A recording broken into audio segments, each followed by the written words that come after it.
Hi guys, tanawa. Nindot kayo ang mga buwak. Meron naman kaming meron talagang garden dito where we can visit na may mga cherry blossoms. But hindi kasi ako nagkaroon ng time para magpunta doon. Kaya dito na lang muna. Maganda din naman, no? Ang ganda niya talaga. Tingnan nyo. Oh. Ang ganda. Ang ganda ng mga bulaklak.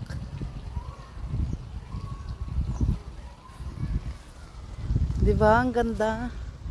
Tapos pa, dito, ang ganda ng place. Tingnan nyo, may mga pa-flowers pa.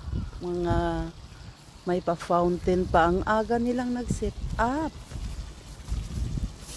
Oh, ang ganda talaga. Tingnan nyo yung mga bulaklak dyan, oh. Diba ang ganda? Ang sarap maglakad-lakad. Parang ayaw ko magpunta sa opisina. Gusto ko lang dito muna magtambay sa init. Kung nakita ninyo yung tao doon, oh, nagpapainit na siya. Ang sarap sana magtambay sa init. Kasi mararamdaman mo talaga yung init ng araw. Kasi kung maglakad ka lang, malamig eh. Mas maganda kasi talaga yung nakatambay ka. Pasensya na sa pasensya na sa araw.